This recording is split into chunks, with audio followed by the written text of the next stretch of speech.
Clube do Livro, o seu programa diário de recomendação literária. Você sempre que passa por aqui vê eu conversando com algum convidado e sobre alguma literatura. Então, com certeza você vai amar a dica de hoje. Hoje eu tô com o autor e olha que especial, tô com o autor de um livro, Marco Teles. Tudo bem, Marco? Oi, Letícia, tudo bem? É um prazer tê-lo aqui, já que você veio de tão longe, né? Tá aqui em São Paulo visitando a gente. Isso. É um prazerzaço. Seu livro tô aqui com outro roteiro, olha só. Seu livro é a 10ª Marca, né? Sim. Como que surgiu a ideia do 10ª Marca? O 10ª Marca saiu agora recentemente, no mês de agosto. É um livro filho da pandemia, né? Uhum. Mas a ideia do 10ª Marca vem de um livro que me é muito, muito caro, muito importante, que é o livro 9 Marcas de uma Igreja Saudável, do Mark Dever. Enquanto eu vivi um período de plantação de igrejas, né? Plantação de igreja, eu junto com a minha comunidade, nós plantamos uma igreja.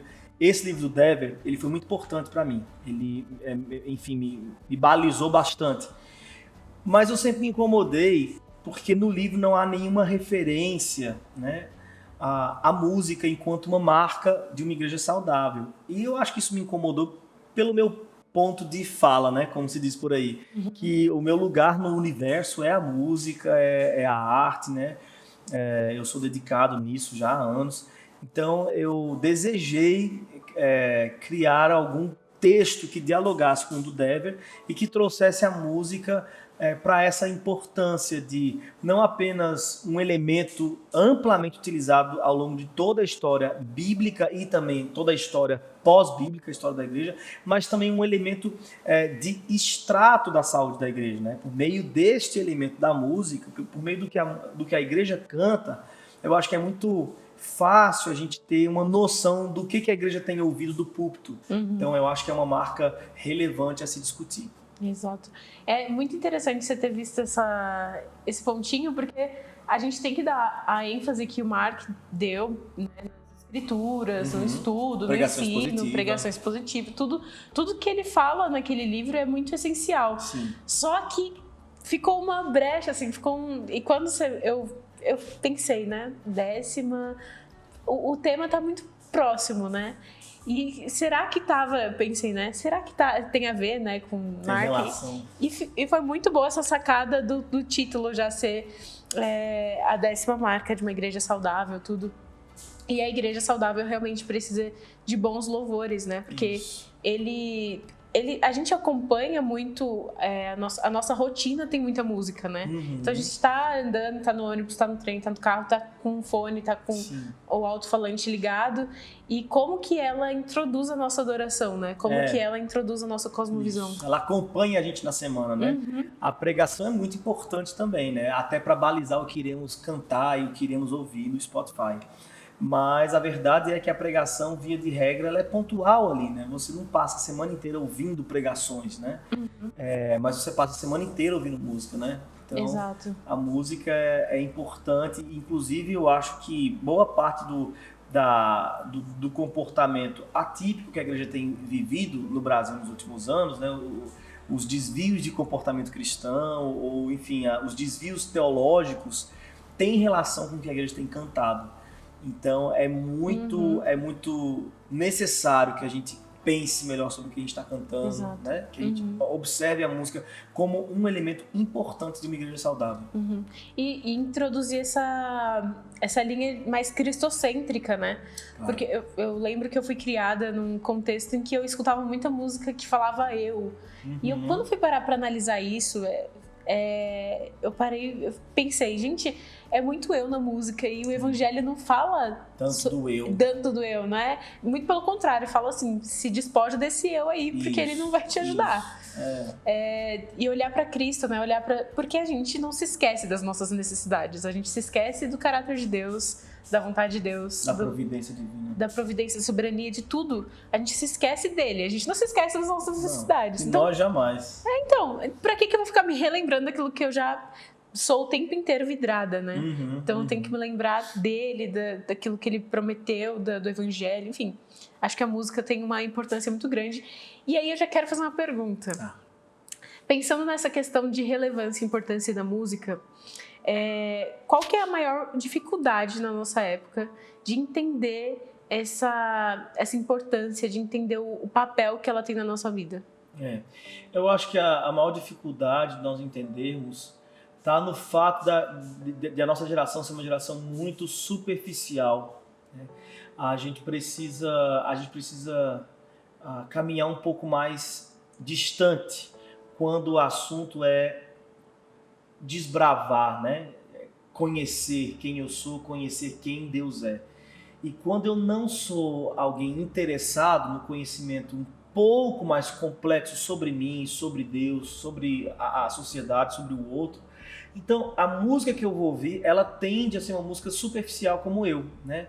Então é daí que a indústria se vale tanto da repetição da fórmula da superficialidade de música, entendeu? Eu penso que a maior dificuldade que a gente tem hoje é de assumir uma postura mais complexa quanto à nossa existência e quanto à nossa postura diante de Deus, diante da igreja, diante de nós mesmos, diante da sociedade. E isso tudo vai ter um reflexo na música, né? Por que eu não considero tanto as músicas que são mais instrutivas, mais doutrinárias? Por que eu não considero tanto as músicas que são menos eu e mais nós, mais o outro, né? Mais Deus, mais o universo à volta? Por que o repertório do domingo à noite da igreja, ele basicamente é constituído de canções cantadas na primeira pessoa do singular, né? Uhum. Simplesmente porque eu não sou um ser complexo, eu não faço parte de uma geração complexa, eu faço parte de uma geração hipersensível, de uma geração cheia de conhecimentos descartáveis, né? Cheia de acesso à informação, cheia de informações, mas muito pouco aprofundada em qualquer uma das informações que ela recebe diariamente. Então isso acaba trazendo pra gente esse reflexo na música. A nossa música, ela é superficial. Sim. Né? E essa sensação você descreveu a sensação que a gente tem quando a gente se depara com essa realidade, né? Isso. Esses dias eu não lembro com quem eu comentei, mas eu falei assim, nossa, parece que não se faz mais música tão boa, né? Tipo, não que não se faz, mas é difícil de encontrar. Não se viraliza. Exatamente essa palavra. Não vira moda. Música boa. Isso. E quando você escuta uma música boa, você é taxado de vários adjetivos ruins, né? Várias coisas, tipo, ela é careta. Uhum. Nossa, que música ruim, música de velho. Música de velho. E eu tava conversando com o Fábio agora há pouco, né? Fábio Sampaio. Eu falei assim, gente, eu sou taxada pelos meus colegas como a chata da música, né? Não que eu tenha o melhor gosto musical, não é isso. Mas é porque até mesmo a minha geração não conhece as músicas boas do passado. Tava falando sobre o Grupo Logos, o Novo Alvorecer. E assim, a galera da minha geração não conhece. Não. E eu fico, gente do céu, é tão bom. É muito gostoso ouvir as músicas deles. Porque é outra marca da nossa geração, Letícia. É a falta de memória. A gente não se lembra do passado e também não tá nem aí pra ele. Quando a gente não tem uma memória sobre o passado, a gente então acaba tendo a sensação de que a nossa geração é a melhor de todas. A gente só acha que a gente vai ser a geração melhor de todas, a geração que vai ganhar o mundo, a geração que vai, enfim, conquistar, fazer acontecer, e a gente canta muito sobre isso. A gente só tem essa sensação porque a gente não olhou para trás. Se olhar para trás, vai ver que teve gente muito melhor do que a gente. Teve. Gerações muito mais honrosas, muito mais generosas, muito mais comprometidas, muito mais piedosas. E é uma tristeza essa nossa falta de memória, Letícia. E além da falta de memória quanto às músicas do passado que nos fizeram bem, existe uma preguiça na nossa geração. Nossa geração é preguiçosa. A gente terceiriza nossas escolhas. Quem toma decisão por nós sobre o que a gente vai ouvir, o que a gente vai assistir, é o algoritmo. Entende? Então a gente deixa o algoritmo guiar a gente, porque esse trabalho artesanal, manual, de você ir atrás, conhecer, tanto no passado quanto no presente, tem gente boa, né? Tanto quanto Paulo César no passado foi, hoje a gente tem gente muito boa fazendo música. Sim. E que o algoritmo não vai lhe apresentar, porque essa pessoa não é viralizada. Exato. Entendeu? Então você precisa de um trabalho manual, você precisa trabalhar, você precisa feito um mineiro que vai para dentro de um buraco atrás de cavar pedra preciosa. E é sobre isso, né, que a gente precisa estar atento na hora de escolher uma música. Exato. E assim, o tempo todo, ao longo da história, a gente vê o trabalhar de Deus nisso, né? a gente vê no Antigo Testamento Deus levantando pessoas remanescentes, pessoas que falam a verdade, enfim. E mesmo que toda a cultura esteja submersa em algo ruim ou esteja assim superficial, ele levantava pessoas para falar a verdade, para falar contra o pecado, enfim. Isso é só uma correlação. E na música, hoje em dia, a gente enxerga um pouco disso, né?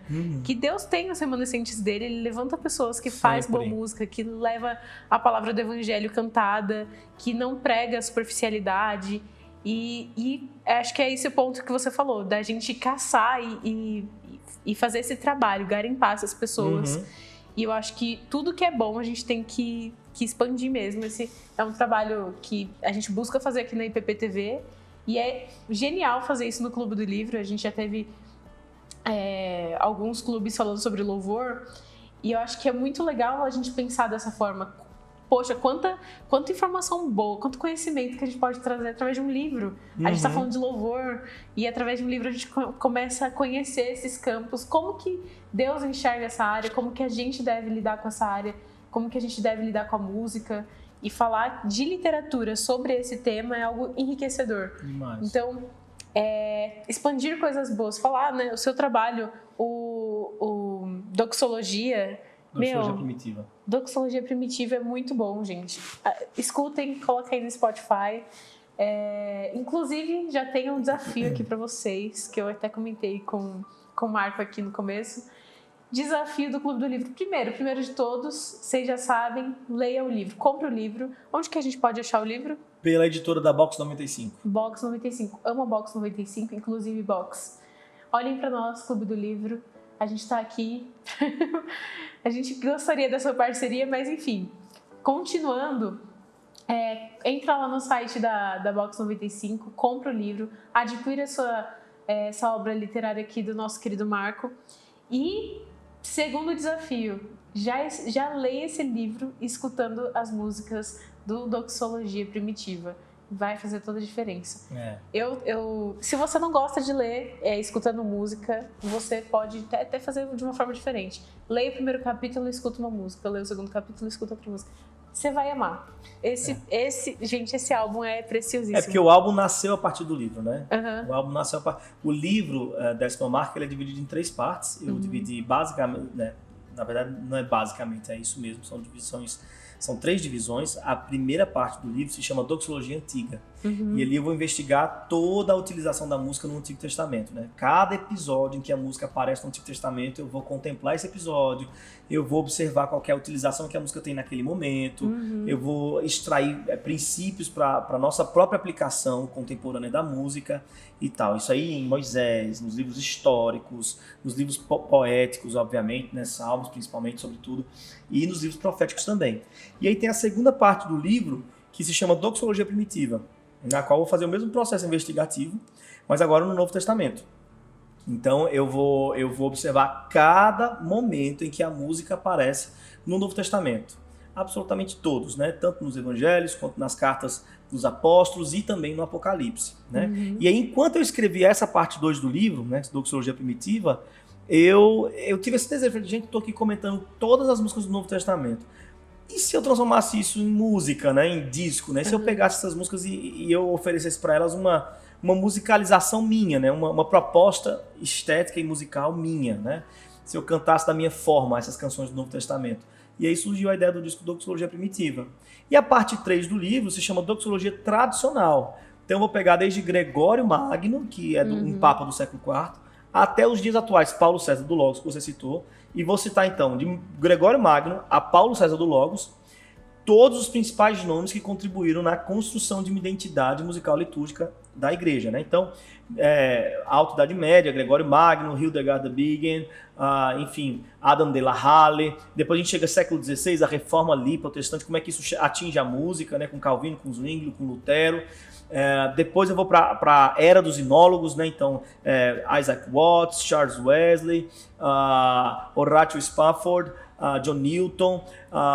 Depois eu venho para a América, então cito Fanny Crosby, nos Estados Unidos. E aí eu desço para o Brasil e cito Paulo César do Logos. Então é uma longa linha, uma jornada histórica. Nossa, bem genial. bacana. A parte 3 do livro ela é bem especial, porque daí traz à tona um monte de história sobre a música da igreja que a gente não sabe. Por isso que a gente pensa que o que a gente tem é o melhor de tudo, né? Exatamente, E não isso é. que eu ia falar. Jesus, que Então, graça tá que Deus longe. deu, né? Pra você. Pois é. Deus abençoe seu Amém. ministério. Escreva mais 1000 livros aí, que a gente tem o prazer de te receber aqui. Legal. E aí, pessoal, aí de casa, poxa, escuta esse álbum, leia esse livro, porque você viu que é riquíssimo, né? Eu acho que esse ponto que você falou, a gente acha que a gente tem o melhor. E quando a gente começa a se aprofundar nesse universo musical, a gente começa a ver que tem umas pedras ali preciosas pra gente usar, né? Isso, inclusive existem valores perdidos, né?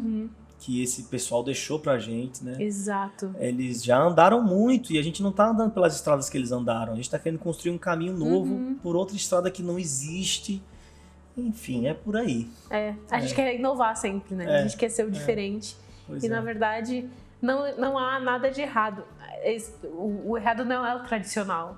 Às vezes a gente precisa ter essa questão da memória, né? Isso, dá pra ser autêntico Dá sem pra ser um desmiolado. Exatamente. Sem ser um completo... como é que é o nome daquela pessoa, gente, que não lembra das coisas? Um completo, enfim, desgarrado historicamente, né? Vamos dizer assim. Não, acho que a gente pode ser autêntico, né? Colocar partes novas que a gente goste, sim. mas sempre trazer o melhor das outras gerações, Claro, né? claro. Que aquela coisa de adolescente, né? Ai, meus pais não sabem de nada. Sei que não sabe de nada, infeliz. Pois é, a gente tá vivendo meio que uma adolescência esticada. Os nossos senhores são adolescentes hoje em dia, né? Exatamente. A gente vê isso pelas redes sociais, né? A nossa geração está sendo influenciada por um bando de gente desmiolada mesmo, como você falou, que influencia sem ter conteúdo, a gente não para analisar, para estudar, para investigar. E aproveite então esse clube do livro, esses outros, né? Para você ser uma pessoa com mais conteúdo, com mais entendimento no Senhor, viver o que Cristo tem, a sabedoria de Deus, busque ter informações e viver esse conhecimento de Deus, né? Ter a sabedoria de fato. Porque é muito fácil a gente ficar no superficial e fingir que a gente é intelectual, né? Porque fingir que é intelectual é até fácil, né? Você jogar lá no Facebook uma frase bonita, você já é o cara. Mas viver esse conhecimento, é você reter o conhecimento, reter a sabedoria, como a Bíblia fala, e vivê-la, né? E passar para sua parte prática e incentivar pessoas e motivar pessoas. Isso que eu acho que é bem difícil. E a música tem esse papel, né? Tem parte desse papel, acho que é muito importante. Sim. Por isso que o 10ª Marca é genial. Esse nome eu encuquei com esse nome. Eu fiquei, gente, que legal, porque foi muito bom essa sacada aí. O dia que eu tive a ideia de fazer o livro chamado 10ª Marca, eu também fiquei bem empolgado. Falei, gente, mas eu achei esse nome bom demais. E aí o subtítulo completa ainda, né, a história. 10ª Marca, uma igreja saudável sabe cantar. Eu falei, pronto. Agora a conexão com 9 marcas do Dever tá feita, né? Não, foi genial, porque assim, quem tem acesso à literatura e pesquisa, né, vê o Mark Dever aí, relaciona na hora. E eu acho que até você contribui muito pro trabalho dele, né? Gente, não, isso aí aí são palavras tuas, eu jamais iria falar isso de mim mesmo e também acho que não. Mas, interessante, eu recebi uma mensagem ontem de um rapaz do Rio de Janeiro, falou assim, Marco, eu quero te agradecer por você ter escrito o livro 10ª Marca, porque eu dou aula, né, sobre música aqui no seminário da igreja dele lá, ele dava aula sobre teologia da música e tal, e ele disse que sempre citava o livro do Mark Dever e citava isso, assim, de que faltava Mark Dever colocar a marca da música, né? Ele falou, falei isso por anos no meu seminário, de repente você me surge com um livro chamado A 10ª Marca. Gente, então isso pra mim foi muito... Pois que doido, né? Muito doido isso. E isso é bom porque as pessoas... Se você lê o livro do Mark Dever e lê esse daí, acho que completa, assim, faz um combo, você vai sair muito abençoado. E eu acho que tem mais marcas, assim, sabe? O Dever também não fechou. Ele não disse assim, são as únicas marcas. Ele deixou isso muito claro na introdução. Foi as que ele encontrou, né? As que ele viu mais explícitas. Isso. E as que significam mais a própria característica dele, né? E até pro meio reformado, né? O que a gente leva muito em consideração. E eu acho interessante a gente trazer isso pro meio reformado, trazer a questão da música, porque... É algo importante, é algo que a gente enfatiza liturgicamente. Sim. Quando a gente pensa em liturgia, a gente tem que pensar em música. A gente tem que pensar em como que isso vai afetar os nossos membros. Isso. Como que a palavra vai estar se relacionando dentro dessa harmonização dentro do culto. Isso é genial. Pensar como que isso influencia nosso dia a dia, de como a gente está lidando com a música no fone de ouvido. Como que a gente pode internalizar aqueles conceitos. É demais, demais.